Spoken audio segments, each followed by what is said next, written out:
Welcome to the SkullKing Fantasy Football Podcast, powered by StatRoute.com.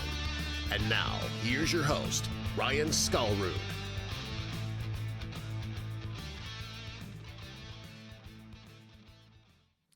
Hello and welcome to another episode of the SkullKing Fantasy Football Podcast. My name is Ryan Skullroot. I am your host as always. And tonight we have a pretty simple little episode. We are going to go over a few stories. There's a couple injuries to deal with that we want to discuss, and then we will get right into the games for this weekend. We will start with the Thursday night football game, the Rams versus the Seahawks. And obviously, if you guys watch the video of this podcast at all, you will know that I am pretty invested in that game. That's for darn sure, as a Seahawks fan. So we'll be talking about the first 7 games of the week, and then kind of giving my initial thoughts and feelings about the games for the weekend, and kind of go from there. Just a reminder, kind of as we go through this, that these are when I go through these kind of midweek kind of thoughts on the games for the weekend. These are my initial thoughts without doing a ton of research into them yet. I mean, I know what I'm looking at in terms of the basic stats, but in terms of if you want to know really what we're thinking, not only me but also as a staff, what exactly we are thinking about the games.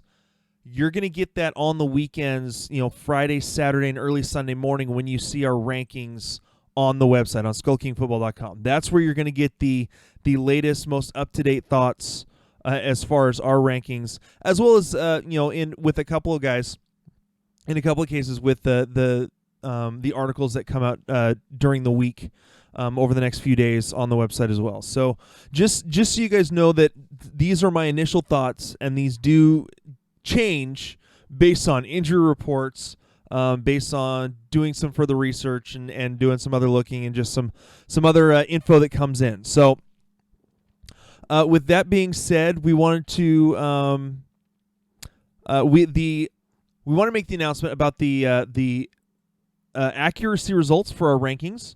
We have had a couple of guys mention their results. I want to make sure we get everyone's in, and on tomorrow's show, the one that goes live Thursday, I will make the announcement on kind of who finished where with their rankings and stuff. So and where we're at with our accuracy. So we have gotten at least the main results in. I want to make sure we get as much of the team's total rankings in as possible, and then we'll kind of make announcements on how we finished this last week. Just so you know, this last week in general for the fantasy community was awful in terms of accuracy, ranking accuracy. So there was just a lot of stuff that went down that it was terrible. So especially for the wide receivers.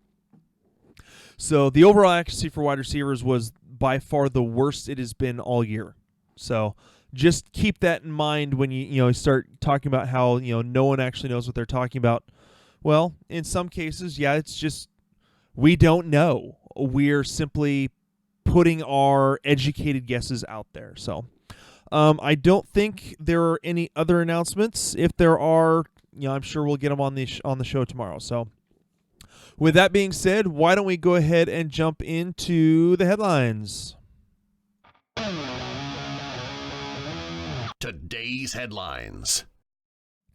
All right, first story in the headlines we want to go over is the fact that Golden Tate is officially activated from suspension, and he should help out this New York Giants offense. They've been going pretty well the last couple games with Daniel Jones now as the quarterback instead of Eli Manning. The thing about Golden Tate is I don't know how to rank him. I don't know where to put him in terms of I don't know what they're going to use him for. When he signed with the Giants, the thing that confused me was that he is a slot receiver. They already had a slot receiver in Sterling Shepard, and then they ended up drafting another slot receiver in who was it? One of their draft picks, who I think is Darius Slayton, who's another slot type receiver. So I'm confused. Honestly, I don't think that the Giants necessarily know exactly what they're doing with their offense either. That being said, I think the Golden Tate could provide a little bit of a spark, a little bit more of a spark in that offense, and could provide some solid work at receiver, and could be an okay fantasy piece. I think he's going to be more of that wide receiver 3 type. Could put up wide receiver 2 weeks. I think it would be a very rare if he actually puts up a wide receiver 1 week this season. So Golden Tate is back. He's possibly someone to pick up on waivers if he's available again. I put him on the list on yesterday's show. He was 49% owned going into yesterday, so we'll kind of see. He's not one I'm actively going after unless I'm absolutely desperate at wide receiver. So moving on, second story. John Ross looks like he is going to be out multiple weeks with a shoulder injury. He was injured in the Monday night game against Pittsburgh. As of right now, this is tough on John Ross. It's going to make things a little bit more difficult for Andy Dalton, simply because John Ross has been the more, I don't necessarily want to say more consistent wide receiver. He's been the bigger bang for the buck wide receiver. I still think that Tyler Boyd is going to be the main target for Andy Dalton as long as A.J. Green is out. And so with John Ross out a couple of weeks, Boyd is the guy now. I think that it gives Boyd a little bit of a bump into low to mid wide receiver 2 range, especially this week going up against Arizona. The Cardinals defense is like I've been talking about, all over the place. It's god awful. So I think that Boyd still is a fantasy player and should be pretty good for this weekend's matchup. So. Moving on, story number 3, not injury related, but this is a quote from Russell Wilson about Will Dissly. Will Dissly is going to be a star tight end for a long time. That is high praise from Russell Wilson on just how well Will Dissly has been playing so far this year. And really, we saw a glimpse of this at the beginning of last year in 2018 when he had some decent yards after the catch, had 3 touchdowns in the first 4 games, got injured in game 4, I believe it was. It might have been game 3, but I think it was game 4. I believe it was a torn ACL. So he is a solid tight end, does a very good job of blocking, has solid hands. He's trusted by Russell Wilson. This last week against the Cardinals. Again, the Cardinals are the worst team in the NFL in terms of giving up fantasy points to the tight end position. And because of that, Will Dissly runs a route on 38 to 40% of his snaps. In the game against Arizona, he ran a route on 68% of his snaps. So that just tells you what's going on with Arizona and how much they trust him, and really how much trust they've been putting in Will Dissly. Again, Will Dissly is right around the same amount of targets, I believe, as DK Metcalf in the Seahawks offense. So Will Dissly, I still think, is going to be a mid to low end at minimum tight end 1 for the rest of the season. As long as he stays healthy, that's where his production is going to stay. So. All right, just a couple other little notes that I wanted to go over real quick. Vernon Davis is in the concussion protocol, which is not good for the Washington offense. Not they really have much, else other than Terry McLaurin right now. They've got a QB controversy because no one can play very well. Let's see, what else do they have? Jordan Reed is out for a while, and his career may even be over. They're hoping to have him back in 2019 with all the concussions that he has been through. I'm not even sure who they have left. I think they might have Donald Parham that they could possibly bring up as he would now be like their 4th tight end. And so this really does not bode well for the Washington offense. I'm trying to take a look real quick. I don't think there was any other injury notes. A couple of notes about I had a question about Gardner Minshew in an interview or in my weekly show that I do with the Sports Exchange with the South Florida Tribune. And the question was, is Gardner Minshew really a decent fantasy asset? And what I said was that Minshew is a fantasy asset in 2 quarterback leagues and Superflex leagues. That's about it. And Superflex, he's kind of on the edge. Here's the thing. Minshew is 5th in the league in terms of completion percentage at 69.4%. It goes Wilson 72.9, Prescott 72.4, Derek Carr 72.1, and Matt Ryan at 70.5, with Gardner Minshew just under 70%. Minshew is solid. They just don't have the weapons really for Minshew to put up big numbers, and they're doing what they can to rely on Leonard Fournette as their running back and as their main engine in the offense, which is completely understandable. So Minshew is solid. He is a solid quarterback 2 who could put up high-end quarterback 2, low-end quarterback 1 numbers depending on the matchup. He's really matchup-based. So just some interesting thoughts. The other thing that even with Aaron Rodgers' big week this last week that he had, Gardner Minshew has still outscored Aaron Rodgers so far in fantasy at quarterback this season. So, all right. So now that we've gone through that, we're going to take a minute. We got a couple little ad reads going through, and then we will go through this weekend's games. Have your fantasy teams been struggling this year? Or perhaps you've been doing pretty well but want to put yourself over the top? Then make sure to visit our friends over at Finish First Fantasy Advisors. They are the premier one-on-one consulting firm that specializes in providing you with expert support to help guide you to the championship. You will be matched with one of their expert advisors to provide you with the season-long insight for your redraft, dynasty, or DFS formats. Their advisors will contact you weekly to answer all of your questions and provide you the needed information to get to the next level. Set up a free 15-minute consultation by emailing them at info@finishfirstfantasy.com or by visiting them at www.finishfirstfantasy.com. That's www.finishfirstfantasy.com. All right, so we are going to start it off with the Thursday night football game. The Rams at the Seahawks in Seattle.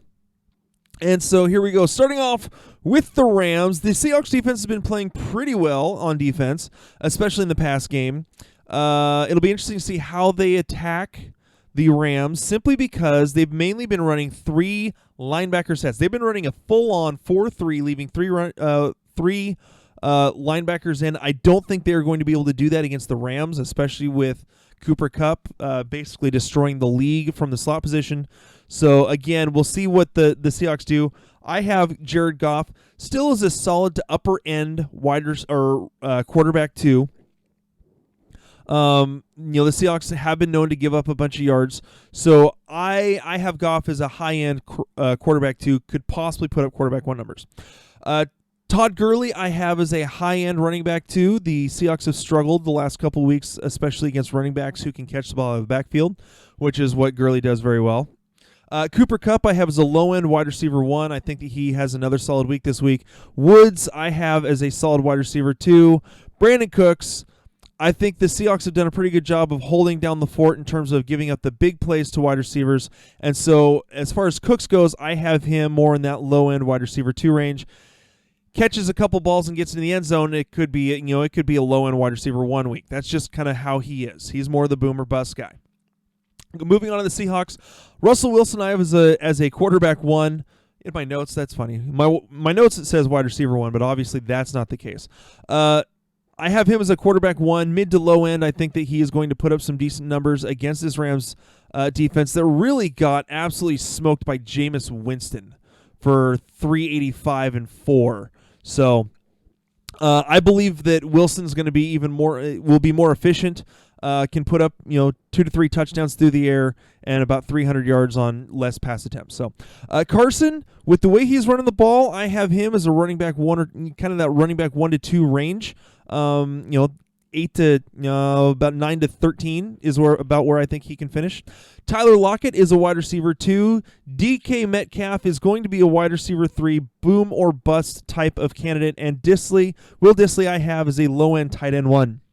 Moving on, game number 2, the Jaguars at the Panthers. Gardner Minshew, again, I have him as that solid quarterback 2 rank, or that quarterback 2 range. Leonard Fournette, I have as a high-end running back 2, even against this Panthers defense and their linebackers. I think that he could possibly still even put up running back 1 numbers. As far as the wide receivers go, DJ Chark I have in that wide receiver 2 to 3 range. The Panthers have been giving up a little bit in the passing game. Westbrook I have as a wide receiver 3. He's kind of that boomer bust guy. He just doesn't have the same chemistry with Gardner Minshew that Nick Foles does. Chark is the one that has that chemistry, though it has been getting better over the last couple of weeks in terms of Westbrook's production. They don't really have a tight end to speak of that I would be willing to use in fantasy. Moving on to the Panthers, Kyle Allen, again, that quarterback 2 range. He is going to be mid to low quarterback 2. I know that the Jaguars have given up a lot in the passing game, especially with Ramsey having not played. That being said, I still think that Allen is going to be a kind of a mid-range quarterback 2. He's not up there in the quarterback 1 range right now. That's not what he does. Christian McCaffrey, he's the guy that they're going to lean on. We talked about the insane pace that he is on for this season. Running back number 1. As far as the wide receivers go, more and Samuel are more wide receiver 3s. It's all kind of going to depend on the Jaguars' defense. I don't have a whole lot of faith in them with Kyle Allen. I think they can kind of be boomer busty. That's the only boomer busty. All right. And then Greg Olsen I still have as a low-end tight end 1. He's going to put up stinkers every once in a while, but again, a low-end tight end 1, he's not going to be as consistent as the upper echelon guys. Moving on to the next game, the Cardinals at the Bengals. Kyler Murray, I think, could put up some yards and do some decent things against this Bengals defense, especially seeing what Mason Rudolph did. I think that Murray is better than Mason Rudolph overall, and so I think that he could put up some decent numbers against the Bengals. I still have him as a high-end quarterback 2. David Johnson I have as a low-end running back 1 because of his ability to catch the ball out of the backfield and how well they've been using him. Fitzgerald I have as a wide receiver 2. Christian Kirk, boomer bust, wide receiver 3. He has been all over the map in terms of receptions and yards. He's getting a ton of targets. It's just hasn't really been able to get that connection going with Kyler Murray that all of us were expecting. And in terms of the tight ends, they don't really have a tight end that they use a whole lot in Arizona. Moving on, with the Bengals, Dalton, again, this Cardinals defense is so horrendous that Dalton could put up low-end quarterback 1 numbers, high-end quarterback 2 numbers. It'll all depend, again, on that production from the wide receivers. Mixon, I have as a mid to low running back 2. The run game has been horrible. That being said, the Cardinals have not been great against the run. And so Mixon could find himself in the mid-range running back 2 numbers. The offensive line for the Bengals has been terrible, and so I don't completely trust it. Mixon, again, I can't trust yet. I still have him in that running back 15 to 18 range. As far as the wide receivers go, Boyd I have as a wide receiver 2 simply because he's the best and healthiest at this point. And Eifert I have as a streaming option. We talked about this yesterday in the waiver wire show. I have as a streaming option to be a possible high-end tight end 2 type of player. Moving on, we got 4 more games going. The Falcons visiting the Texans. Matt Ryan throws for a ton of yards, but can't necessarily get the ball into the end zone. That's just the story of Matt Ryan. Let's be completely honest. I have him as a mid to high-end quarterback 2 against this Texans defense that has given up a lot of pass yards. At the same time, they've also been pretty good and stopped some teams up. That being said, I still have Ryan as more of that mid to high-end quarterback 2 for right now.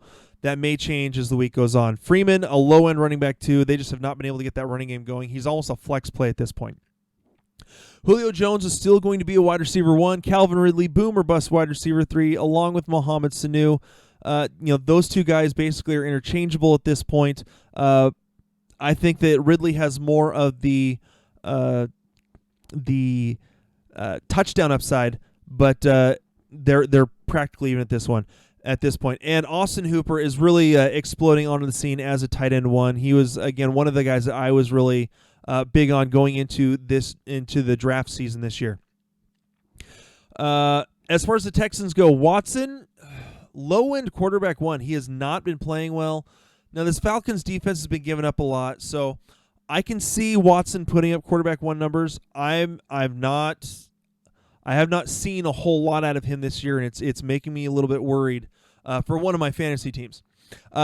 Hopkins is still going to be a wide receiver once, because even if Watson doesn't put up a ton, most of that production is going to go to DeAndre Hopkins. Fuller I have as a boomer bust wide receiver 3.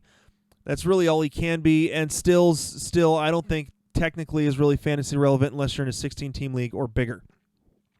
As far as the running backs go, Carlos Hyde and Duke Johnson, they are running back 3s. That's the best I can do for them. So, moving on, the next game, the Buccaneers at the Saints. This could be a bit of a shootout, especially with how explosive the Buccaneers offense has been in recent weeks. Winston, even with this Saints defense being really tough, they will be playing at home. That being said, I still think that Winston can put up low-end quarterback 1 numbers. He could also put up low-end quarterback 2 numbers and throw a ton of interceptions. That's Winston. That's the roller coaster that you chose to get on if you drafted him. So I think that his ceiling is low-end quarterback 1. Ronald Jones is a flex play at best, running back 3 or 4. Mike Evans, I have on the cusp, kind of back and forth, wide receiver 1 or 2, more on the wide receiver 2 side. Godwin is a solid wide receiver 2 and could be better off than Mike Evans and could finish off with better numbers just because of the fact that he gets more of the volume than Mike Evans does. Moving on, O.J. Howard, he could put up high-end tight end 2 numbers. That's about the best I can do there. Moving on to the Saints, Bridgewater is a low-end quarterback 2. He's not going to put up a ton of numbers. Maybe throw for a touchdown, maybe 2. That one of those touchdowns, if he throws for, is probably going to be a screen to Kamara that Kamara takes to the house for 30, 40 yards. Alvin Kamara again is a running back number 1.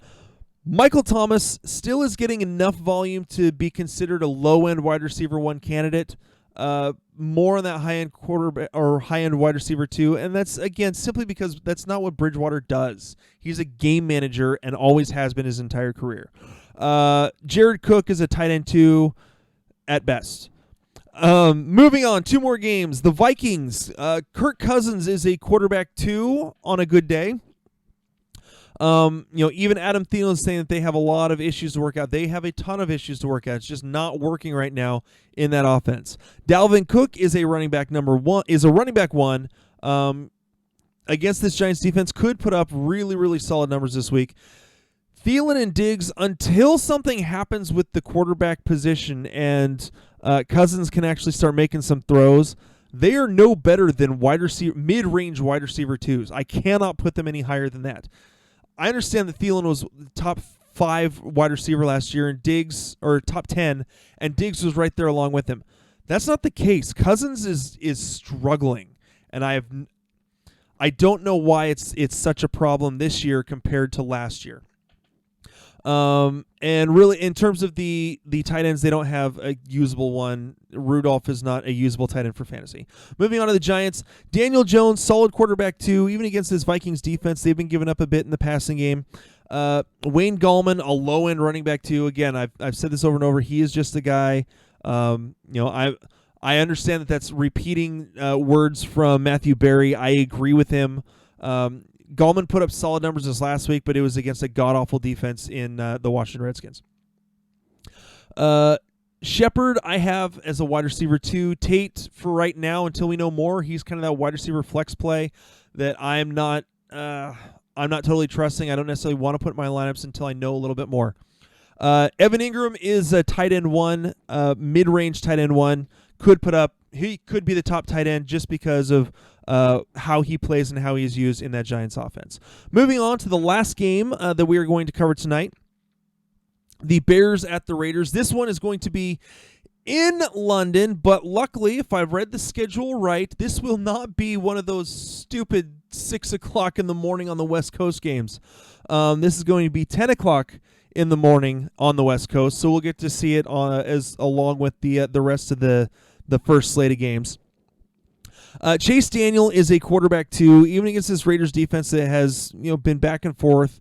They put up a solid type of week against the Indianapolis Colts this last week. So Chase Daniel is more of a quarterback 2. The only person he's really going to be passing to is going to be Tariq Cohen or possibly David Montgomery out of the backfield. Montgomery I have as a low-end running back 2. They've been using him more and more and basically completely phasing out Mike Davis, which we all saw coming. For those of you who were fooled by week 1, shame on you. Tariq Cohen I have as a running back 3 just because, again, we don't know how much he's going to be used. He is mainly going to be used in the pass game. We'll kind of see. Chase Daniel tends to trust him a little bit more than anyone else, so we'll see. Allen Robinson, I have as a low-end wide receiver 2, more of a wide receiver 3. Again, Chase Daniel is more of a game manager type. Trey Burton is a low-end tight end 2. I really wouldn't even use him in fantasy unless you have no other option because of injuries. Moving on to the Raiders, Derek Carr, solid quarterback 2. I know I'm saying quarterback 2 a lot just because I don't really like. I think that's where I would expect them to finish for the most part. They could surprise me. But the Bears defense has been really solid. So for Derek Carr, I can't really put him much higher than a mid-range quarterback 2. Josh Jacobs has been struggling in that offense. Running back 3 right now. Flex play really is where he's at. He could put up running back 2 numbers. But against this tough defensive front from the Bears, I'm not seeing it. Tyrell Williams is a wide receiver 3. Darren Waller is a tight end 1 simply because he is the safety outlet for Derek Carr. He's the guy that he's going to be throwing it to the most. There we go. There's those 7 games. Again, we will cover the last 7 games tomorrow. I hope you guys enjoyed this episode of the SkullKing Fantasy Football Podcast. I want to thank you guys for taking the time to listen. We look forward to giving you guys a whole bunch more throughout the rest of this season. Thank you for taking the time to listen to us. My name again is Ryan Skullroot, and we will talk to you guys later.